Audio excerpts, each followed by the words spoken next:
Avec Étienne Desroches, quelques jours avant ce déplacement du côté de Fréjus. Étienne, tu avais joué le match à Grasse le week-end dernier dans un poste qui était un peu inhabituel pour toi. Toi, le latéral droit, le piston de métier. Parle-nous un peu de ce match dans l'entrejeu.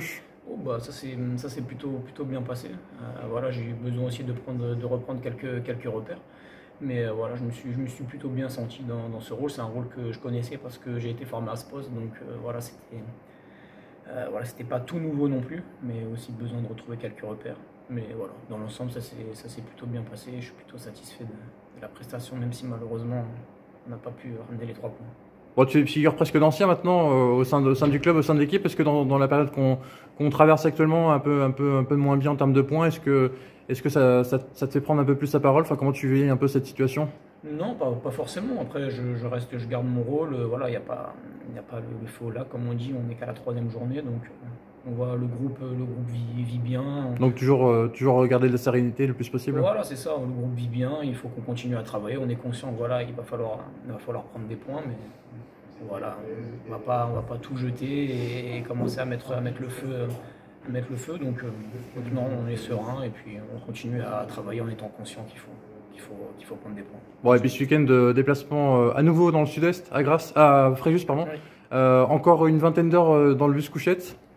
Est-ce que comment tu appréhendes ça et puis cette rencontre contre l'Étoile? Non, bah, comme je l'ai dit, on appréhendait un peu plus le premier déplacement à Grasse parce qu'on ne connaissait pas du tout, enfin pour ma part, je ne connaissais pas du tout le bus couchette. Et au final, le déplacement à Grasse s'est plutôt bien passé, donc un peu moins d'appréhension sur ce week-end-là et le déplacement à Fréjus. Et sur le match, bah voilà, comme on a dit, on s'est préparé cette semaine pour aller à Grasse et à Fréjus, pardon, et ramener des points. C'est le seul objectif.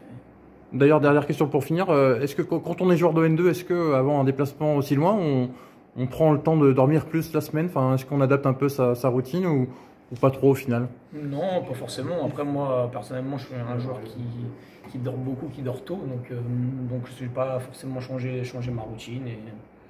Et on reste pareil. Peut-être un peu plus après le retour. Le dimanche, peut-être on va dormir un peu plus avec une sieste. Et le soir, peut-être un peu plus tôt avec la fatigue du voyage et du match. Mais sinon, dans la semaine, non, il n'y a pas de modification particulière à nos routines. Enfin, à titre personnel en tout cas. Ça marche. Merci. Merci.